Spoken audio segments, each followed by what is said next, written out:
In the world's largest openly queer country, marginalized communities are represented by two separate but committed voices, holding MAGA lunatics responsible for their crimes against humanity. These two stand for diversity, equity, and inclusion in a way that drives the President of the United States bonkers.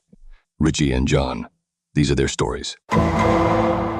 Now, here's Richie, Roy, and John McMullen. Should I call Benson and Stabler for backup, guys? Oh, shit. Here come the tattletales again. Call Rudy. Call Elon. Hello, and welcome to another episode of Richie and John. We are here, of course, on Newsday Tuesday, when we give you all of the news that's fit to print with regards to our community, the LGBTQ plus community, that is. And I am here with my wonderful co-host, John McMullen. John, how was your weekend? Oh, it was great, and welcome to our new episode of Law and Order Homo. And even the president snuck in there for a moment, crying about the tattletales that we are. But yes, we're here to tell you what's going on around the LGBTQ world and have some fun and raise a little hell. One thing I did get to do this weekend is I got a chance to drive by the Tesla dealership here in the desert as they were protesting. And they were very happy to have us honking our horns and shaking our fists and thumbs up in the air at them all as we went by. So lots of festivities going on that way this past weekend. Man, was it something else to see the turnout around the country. Big city and small towns didn't make any difference, all over the place. I would say that guy at 1600 Pennsylvania Avenue is in a hell of a lot of trouble right now, even with his own supporters. Mm-hmm.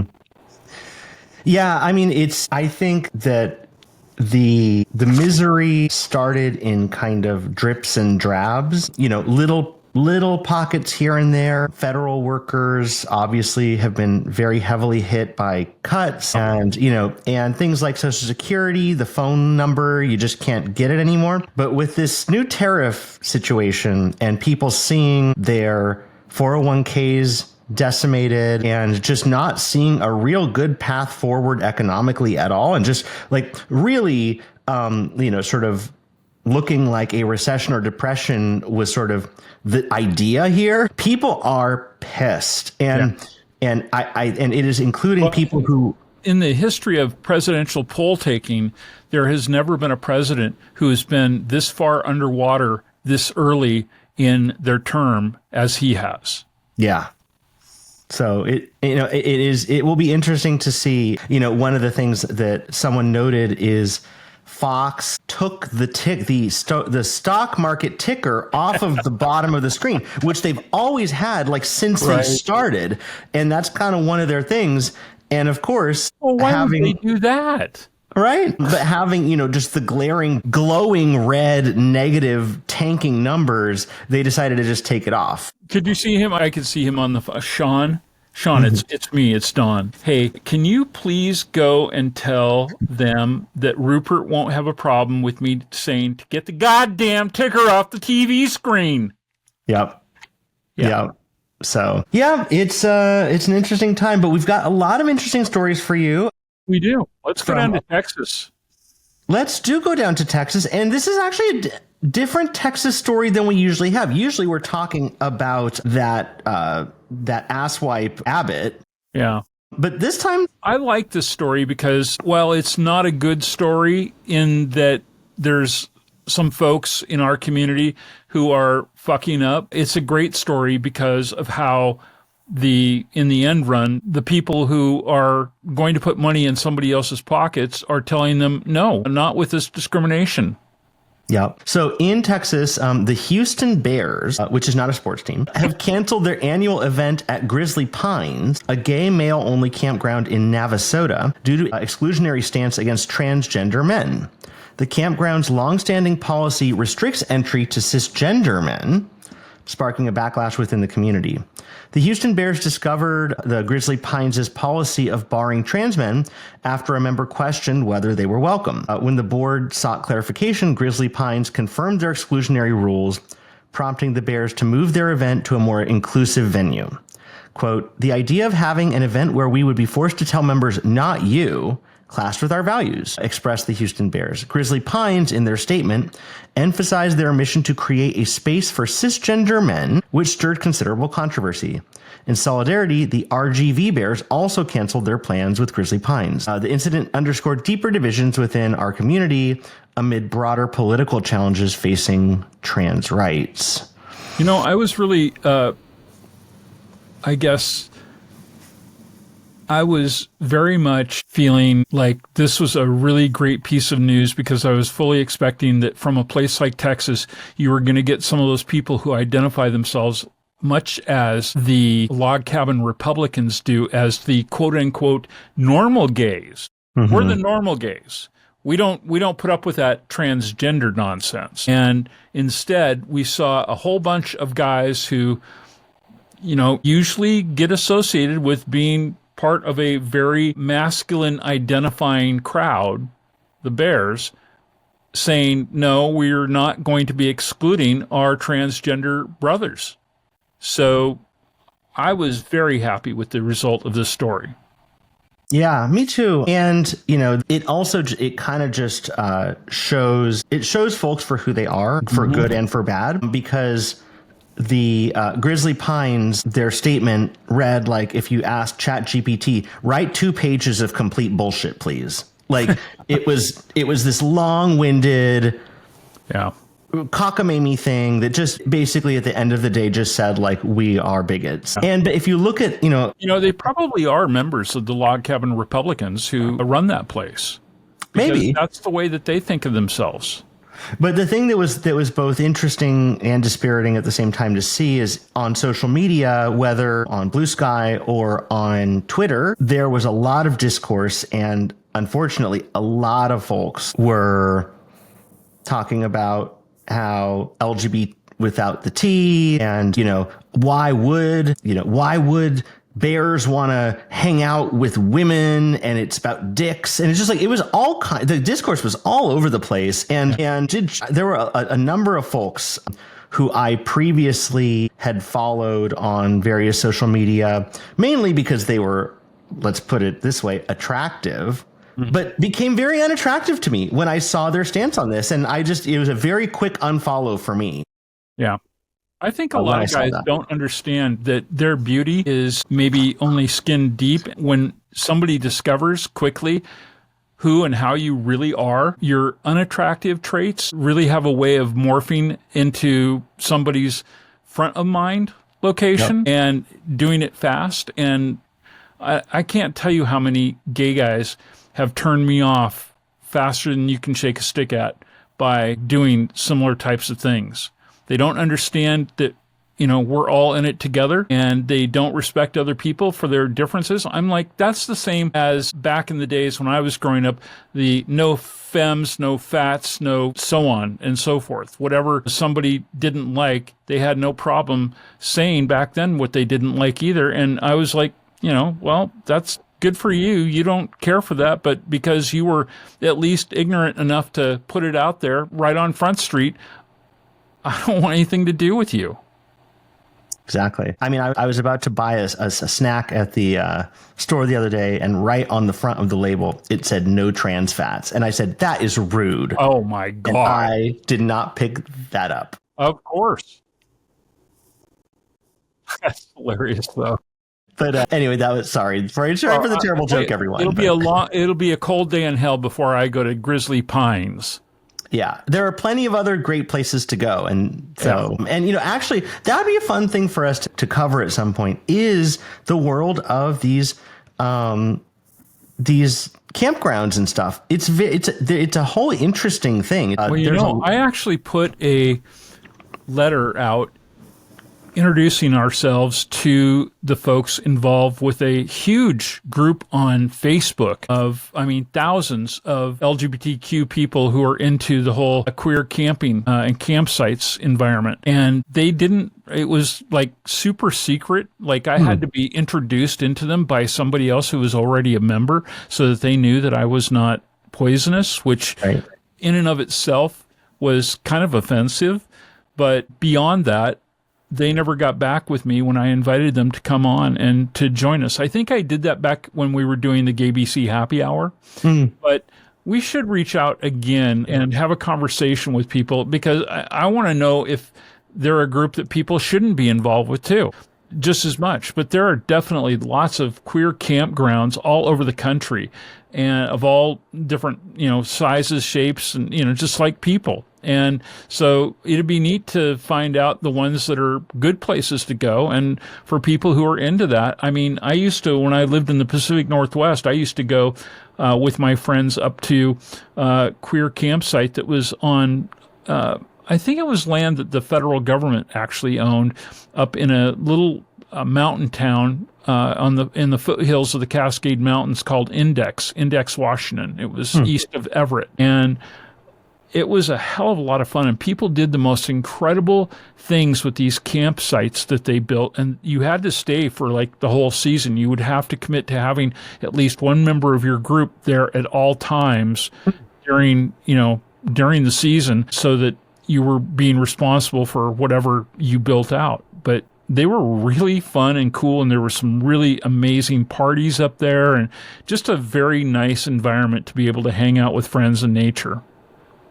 Yeah, I think we should try to reach back out, because one of the things that I think maybe is working there is a lot of these, especially sort of gay male campgrounds, are sometimes in states and places that are pretty generally inhospitable to the LGBTQ community. Right. And they've been there sometimes for many decades. Yeah. And I think that they kind of want to fly under the radar and maybe don't want attention more broadly than they need to, because, I mean, they're in, red states and red counties and red states. And they're just kind of, if you know, you know. Yeah.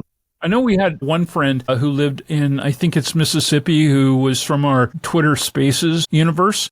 And who was really into doing that kind of thing. And he wanted to build out more of that kind of an environment where he lived. But yeah, there's a lot of them all over the place. I mean, I have friends who go to ones in Pennsylvania and, in Colorado and in New Mexico. And, it's just like all over the place. You can't tie it to, how quote unquote LGBTQ friendly the place is considered to be, because sometimes it's in places that are really unfriendly, but they coexist.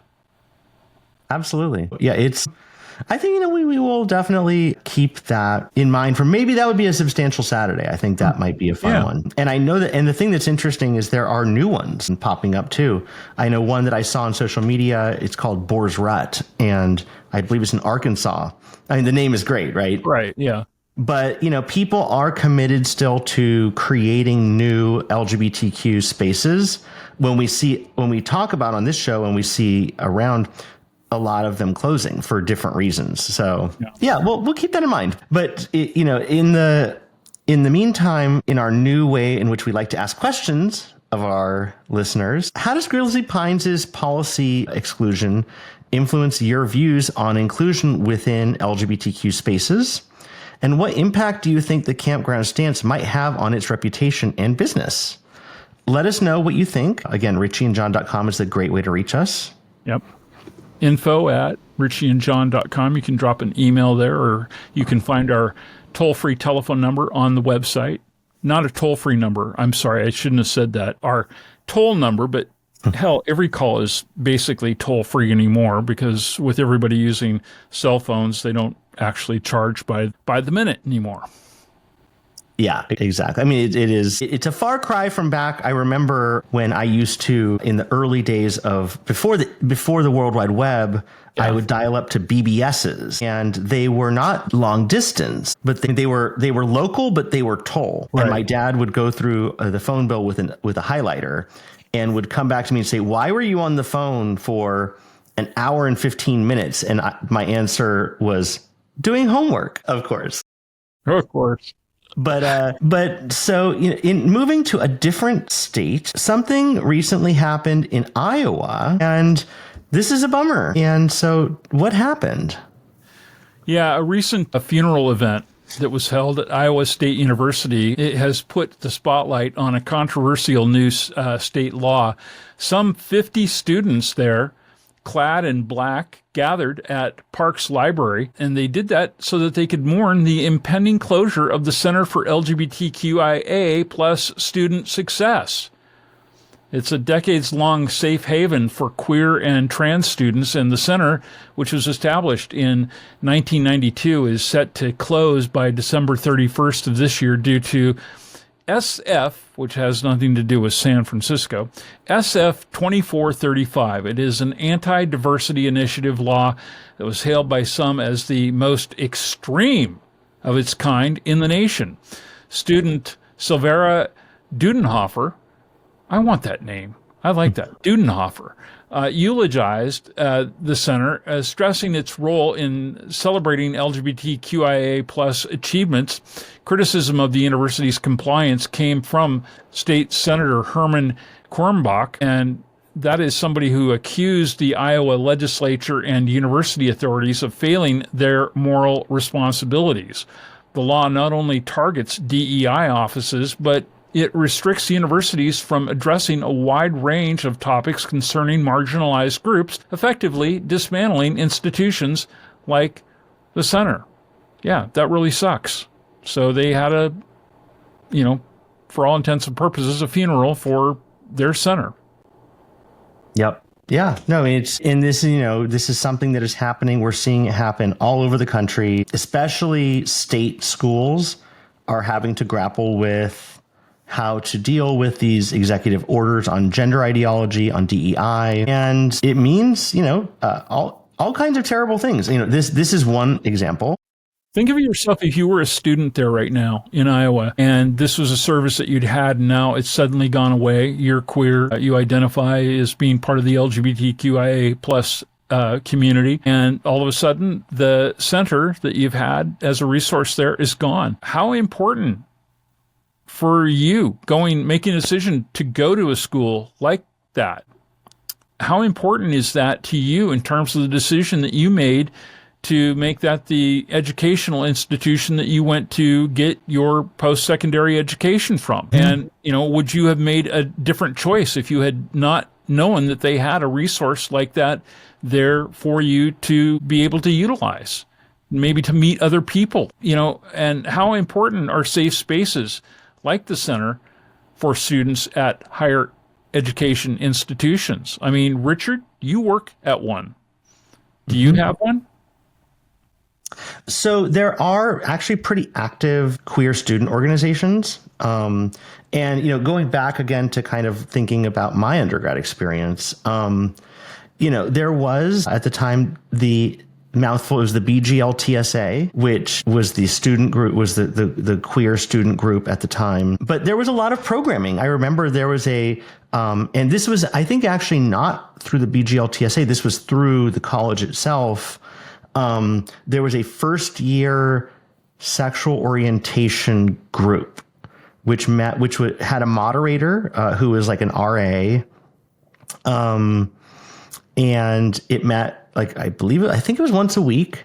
And it was, in a common room, and you could come and you could be with other folks who were queer or questioning or sort of on the spectrum, wherever you're at. And at the time, this was the late 80s. It was very much you came as you were. And so if you wanted to be anonymous, you could be. And you could for instance, I remember say things like, if you see me out of this room, don't acknowledge me that you know me from here, stuff like that. But it was officially sanctioned, and, it was kind of a way to make sure that folks who were in our community felt officially supported, by the school. And then there was the BGLTSA, and there were, of course, a bunch of other sort of ancillary groups. But yeah, that stuff matters. I mean, if it's not there, you're kind of on your own. Especially, if you're coming, I'm imagining, let's say that you come from a community, a smaller community, maybe that's not very supportive, and you're coming to a very large state school, and you're kind of thrown into the mix, and you don't know what to do and where you fit into any of this. So any place or anything.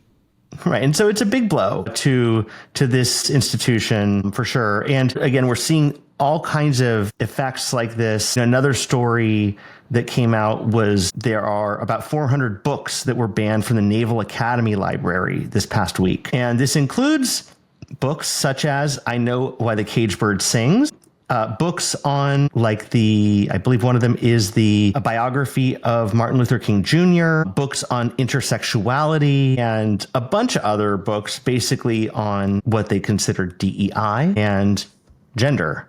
So, we're seeing this all over the place, whether affinity groups kind of being escorted out, books banned, and yeah, so it's a real issue. But I'm glad that these students made the exit noisy, had this funeral, let folks know that this does matter and we are paying attention to what you're doing. Yeah.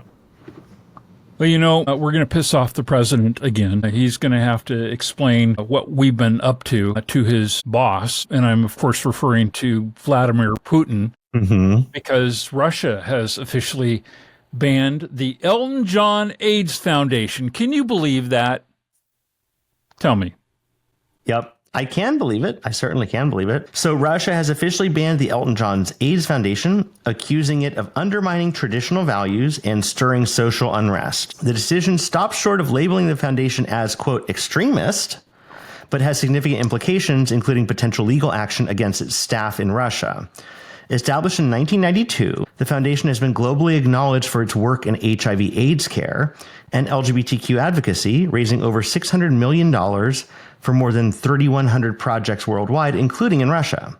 Mm-hmm. Despite Elton John's popularity in Russia, and I would argue like everywhere in the world, right, including islands that only have penguins that live there. Oh, the penguins love him. Yeah.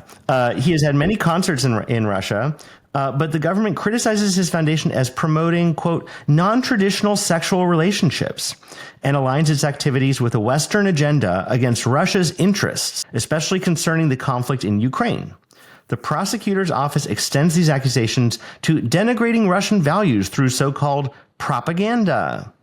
This ban is part of a broader action intensifying persecution of LGBTQ groups and is reflective of ongoing geopolitical tensions in Russia. Crazy. Yeah. Yeah, I mean, you know what? The only thing that really, truly, I mean, yeah, it sucks. But the only thing that really, truly concerns me about this story is this is what we're getting ready for. This is what we're prepping ourselves to be the way that we're now going to be with our current administration. And that there are people in this country who have no problem with that. And that is very annoying, because I don't know how many times did you and I jump up and down like we were apes set on fire before the election, trying to tell people this is the stuff that's coming. This is the kind of thing that they were talking about with Project 2025. Mm-hmm. And these are the kinds of behaviors that we have seen over the decades that precede this millennium. Yeah, I mean, we're seeing it already. I mean, when you look at things like the actions of this administration, especially, under one of the truly most pathetic people on the planet, Marco Rubio, in terms of slashing U.S. aid, including cutting funding for things like PEPFAR in Africa. These are folks that truly think that and some of the crazy stuff coming out of RFK that poppers cause AIDS. These are people who just truly think that HIV/AIDS is something that they don't need to care about, that it's basically a gay disease, and that people should probably just die from it. Yeah. Well, get rid of the gays, you get rid of some of the problems. Right. And so it's literally it is sort of genocidal thinking, and it is deep, in deeply ensconced in Russia, but it is definitely kind of part of the project of this administration. They're tiptoeing their way there, but it's where their dreams are. Their dreams are to be where Russia is on this exact subject. They've started very loudly with the trans population and trans community. But we can absolutely be sure that is not the end of their plans. Oh, no. The normal gays, the log cabin Republicans, they know better. Oh, of course. Right. I mean, no, we're good. We're fine. We're pretty white boys with six packs. Clearly they like us, right? Yeah. They don't. And, speaking of administration priorities, this story, when I saw it, I was like, of course. This story is so irritating and so it encapsulates so much. In a controversial move, the Trump administration has instructed the NIH, National Institutes of Health, to focus on research exploring the negative impacts of gender transitioning. This directive comes after significant NIH funding cuts to transgender health studies, amounting to canceling grants worth over $180 million. Interim NIH Director Matthew McMullen communicated this shift, targeting studies on, quote, transition regret, and framing medical procedures as, quote, mutilation. The move mirrors the Cass review in the UK, which we've talked about before, which is criticized for perceived biases against gender-affirming care. And the Cass review, as we have spoken about, was based on tons of debunked studies, false things. It was an ideological document that they searched for backup to make the case that gender affirming care is bad. It was not a legitimate and great review, but it has been run with, in mainstream media and in politics in Britain and elsewhere. They're taking it as, gospel that Cass review was legit. Many fear for the legitimacy and objectivity of the NIH's future findings, given the administration's stance, much like the Cass review. Current data suggests that regret rates from transitioning are extremely low, with studies showing high satisfaction and minimal regret among trans individuals who pursued medical transitions. The development raises questions about the politicization of science and potential repercussions for trans rights and healthcare access. And yeah, it is, when you look at the studies, this idea about transition regret, that by and large, folks who have, for instance, top surgery report in the high 90% of happiness with their outcome.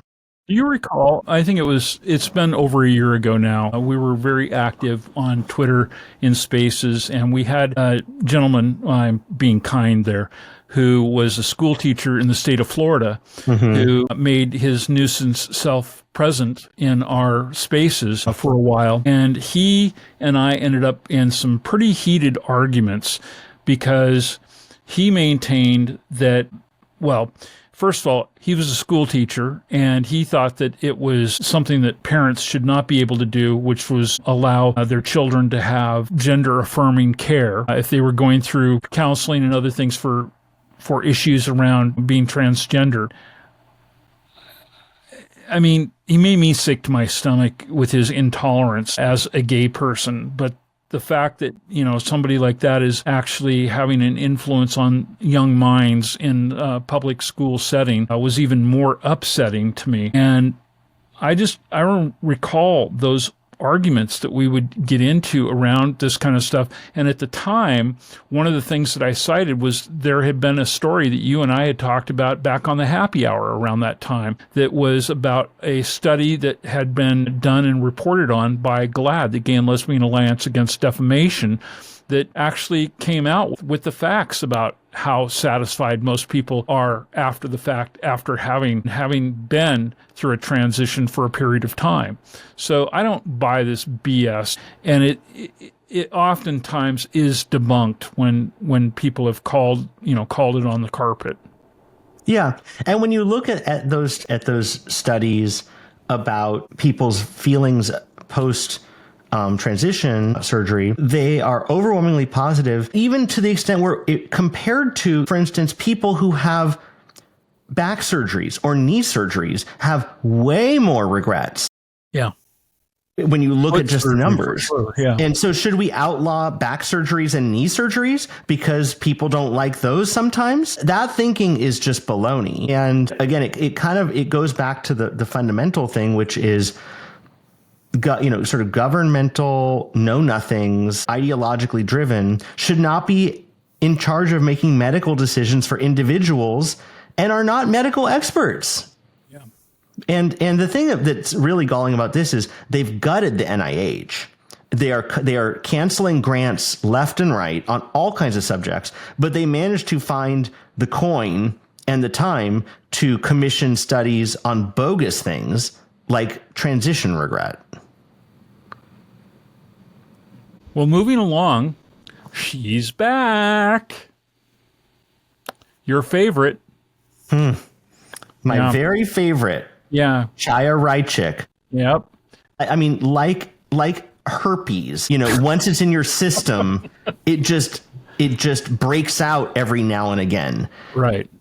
And there isn't enough Valtrex, it seems, to like keep this particularly virulent strain from just bubbling up on America's dick. Anyway, in a distressing turn of events, teacher Rosia Sandri resigned from Red Oak High School in Texas after becoming the target of an online harassment campaign led by anti-trans influencer Chaya Raichik, known, of course, from being the Libs of TikTok jerk. Sandri, an English teacher who had openly shared her experience transitioning on TikTok, received overwhelming support from her students, but faced threats once Raichik shared her video and drummed up outrage from her 4 million followers.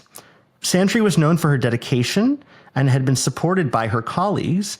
Despite her commitment, influential figures like Texas Representative Brian Harrison publicly demanded her termination, accusing her of inappropriate teaching.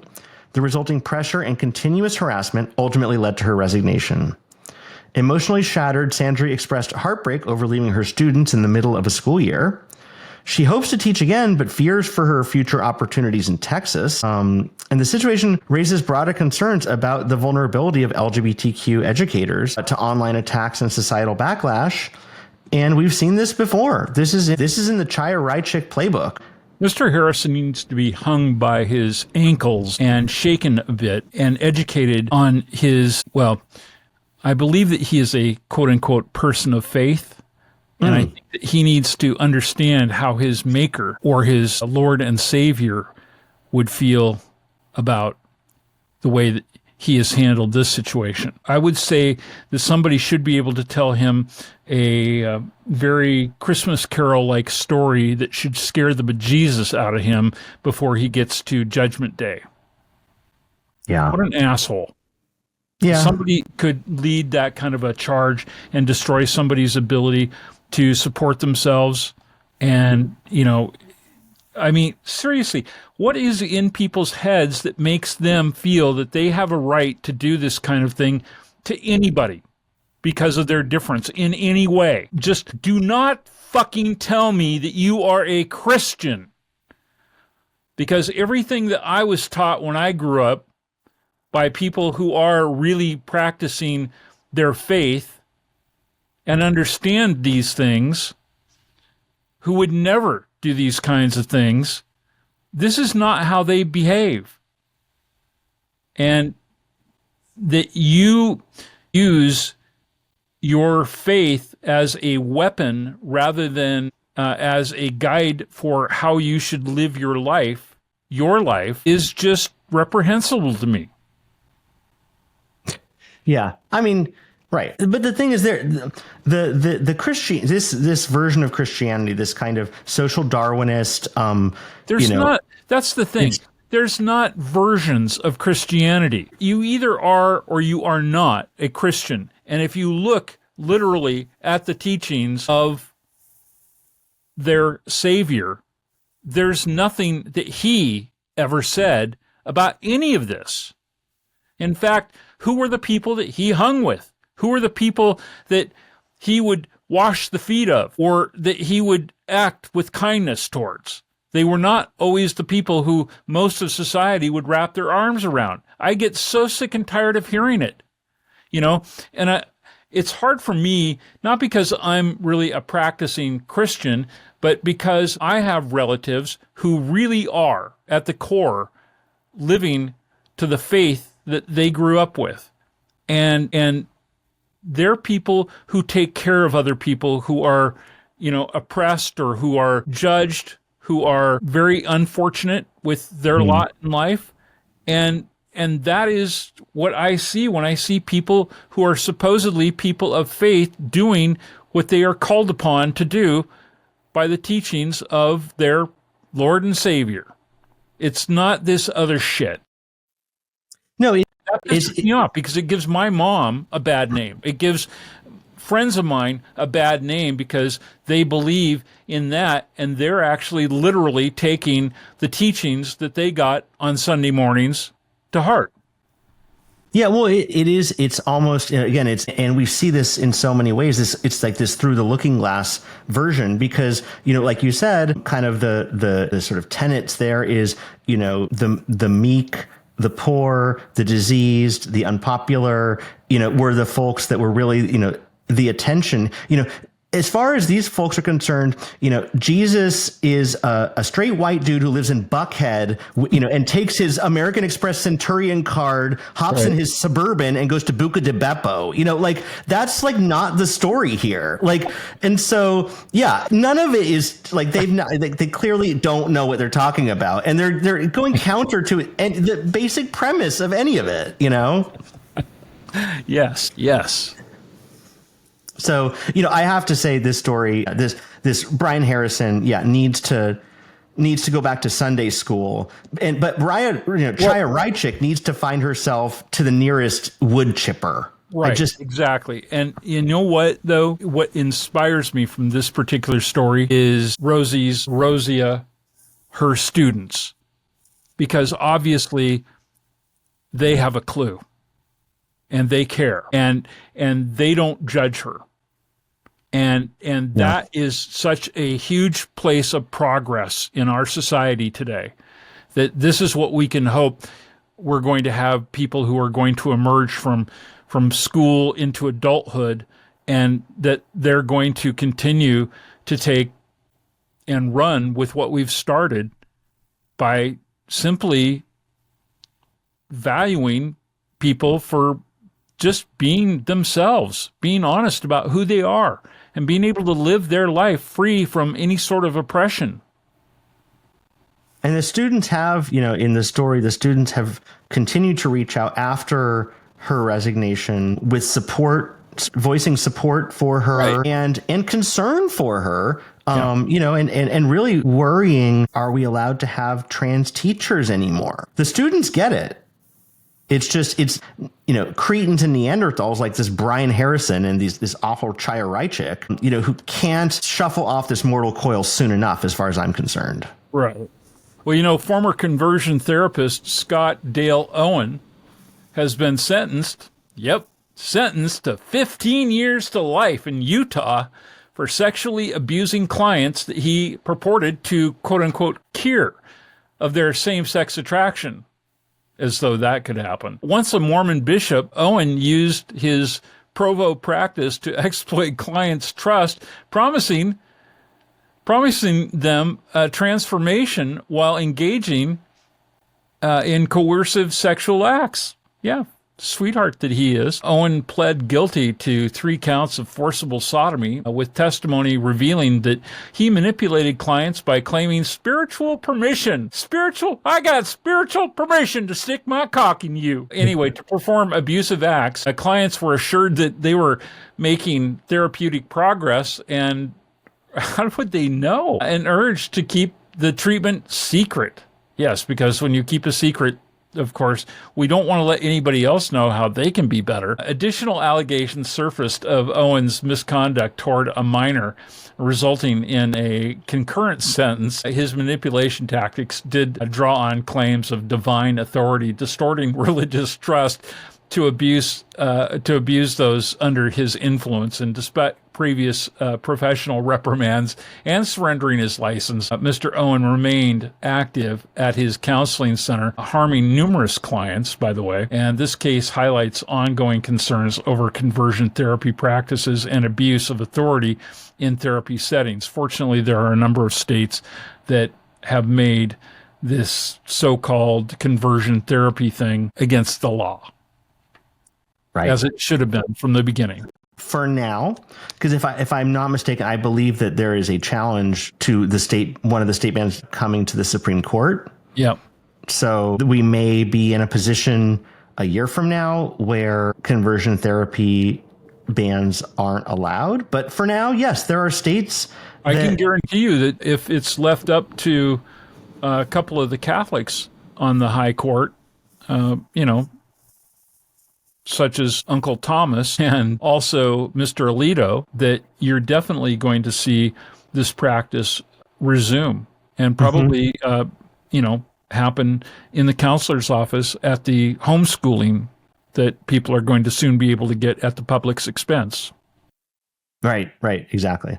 And it could also even be at a public school, because I remember that we've talked about in some states, they have tried to make it so that the school psychologist can be some rando chaplain. Right. They can come in and butt fuck your kid without any lube and go, now see, that was not comfortable. So it's just like, we've talked a lot about these conversion therapy. I mean, this story is a recent story, but it is part of a long tradition of these conversion therapy places being not only discredited and totally bogus to begin with, but also rife with sexual misconduct. Yeah, I want to have somebody on from the Trevor Project to talk with us about how many cases there have been over the years where they've had young people who identified as LGBTQ who were forced by their families to go into this conversion therapy thing and ended up a statistic. Yeah. It is a thing. And so, but yeah, I mean, this highlights exactly the issue. These are unregulated, discredited, not real things. And the folks, by and large, who run them are people who are self-hating homosexuals and end up predating upon the people who are forced into their programs.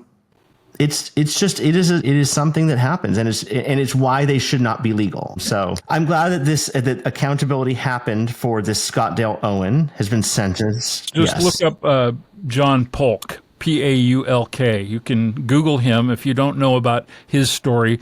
He and his then wife were the faces of a program that was run by the James Dobson group, Focus on the Family, out of Colorado Springs, Colorado, that was running a group called PFOX, Parents and Friends of Ex-Gays.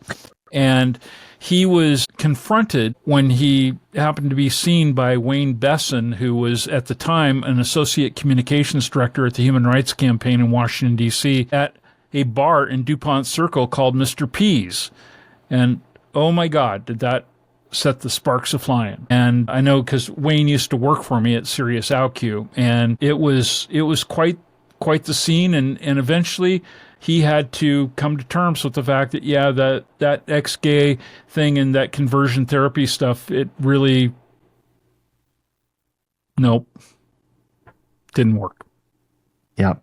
Yeah. And it would be actually great to talk to Wayne Besson, because I just did some looking, and Wayne Besson actually has a pretty active Substack and is still kind of on the topics that we talk about here. I don't think he's going to do our show.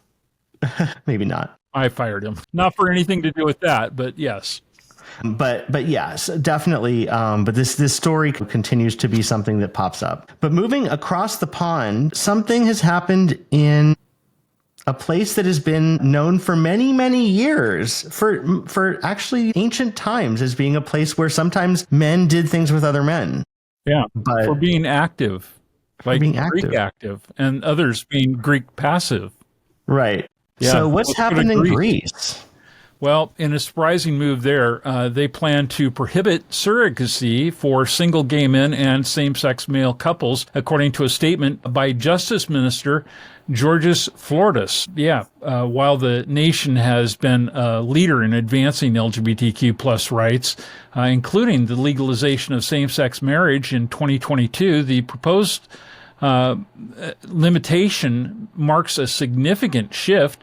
Flordas clarified that the amendment will define surrogacy as an option solely for women, regardless of sexual orientation. This means that the single women and female couples retain access, sidelining gay men from the process. Prime Minister Kyriakos Mitsotakis. I love these Greek names. I used to have a guy I hired to be the president and CEO of my company who was very, very Greek and very proud of it. And he would spit these names out right and left like there was no problem. But Kyriakos,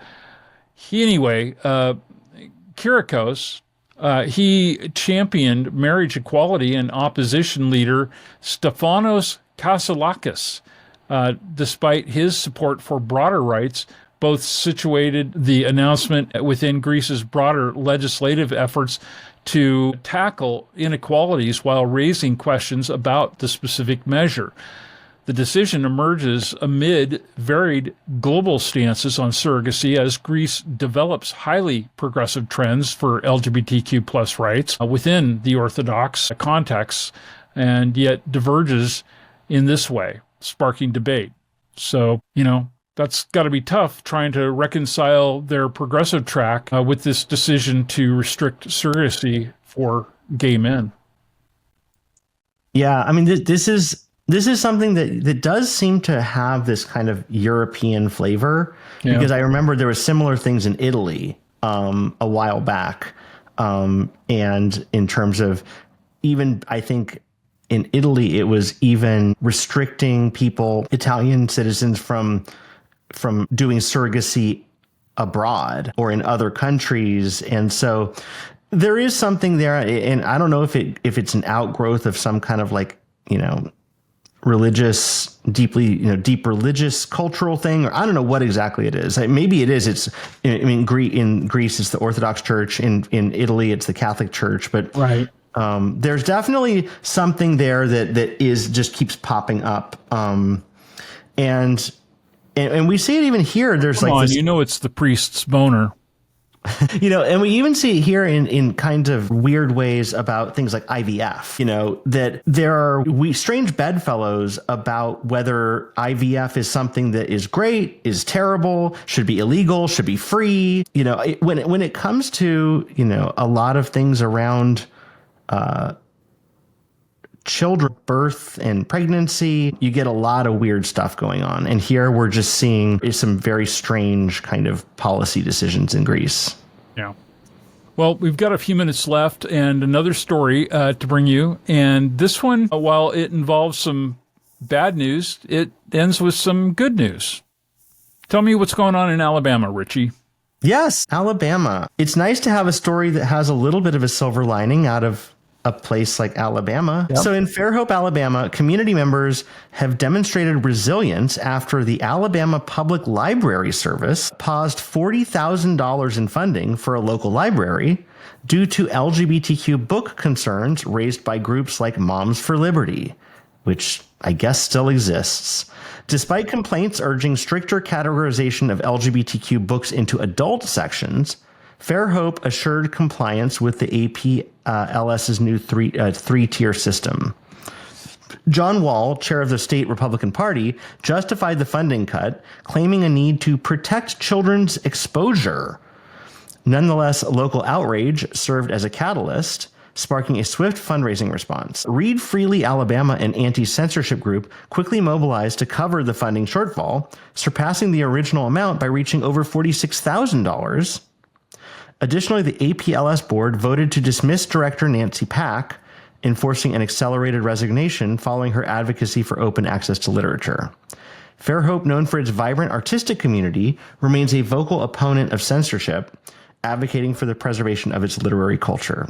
So, we have here, again, book bans and what happens when there are book bans. And what we're seeing at the federal level and here at state and local levels is they use funding cuts to do what they can't do with other methods, because it's not banning books. It turns out is generally kind of not a great thing and not something that even is really legal a lot of times. But what you can do is say, well, we're just going to cut your funding if you don't do it anyway. Fucker. But we saw a community, sort of stand up here and cover that shortfall. And we're going to have to see a lot of that going forward, because we're seeing again, in the news, the federal government is slashing a lot of funding sources for state and local libraries and museums, basically gutted several agencies that were dedicated to that funding. And so we are going to have to see local and state communities sort of step up and keep our libraries and museums vibrant because they're important. I think when they finally get around to building this presidential library for the moron who is in office right now, that all they should do is just have like whiteboards with Sharpies. That's all we should buy. And that's it. Because, I mean, he's not really a reader. He doesn't, he keeps documents around that he's not supposed to have. And I don't know why, because he doesn't read anything else, but I don't know. This is just such a weird world. And before we head out and bid you a fond adieu until we get together on our Substantial Saturday get together again, and this week we are supposed to be joined by Dr. Greta Kemmemeyer, a United States Army colonel, retired, whose story was chronicled in her autobiography, Serving in Silence, and later turned into a television movie by Barbara Streisand that starred Glenn Close as Greta. We're going to talk with her, and Kathy Renna, who was supposed to be with us this past week, she ended up being sick, and that's why we were not able to have her on Saturday's show with us. But we're going to have her back in a couple of weeks, so looking forward to that. If there are other people that you would like to have us talk with, or try and arrange interviews with that you think would be really fascinating to hear from with all that is going on in the world right now, please don't hesitate to drop us a line. Let us know. You can write to info@richieandjohn.com. You can find all of our contact information. Our individual email addresses are on the website, as is our telephone number and even our snail mail address. So if you want to do as our friend Angel did in Austin, Texas, and send a 18th or 20th century form of communication to us, you can do that as well. We'd love to hear from you, however you'd like to get in touch with us. We also have that telephone line that Richie has threatened to rip out of the wall if you don't start using it. So until we get together again, we hope that you have a fantastic week. We'll be back with more news next Tuesday. And in the meantime, we're going to keep the heat on, and we're going to look forward to the day when law and order can actually go after the people that it needs to go after, which are the people who are supposed to be running this country, not running it into the ground. Yep. And Richie, let's close out this week's show and just have a moment of silence, a moment of prayerful thought for everybody's 401k. Indeed. Talk to you guys soon.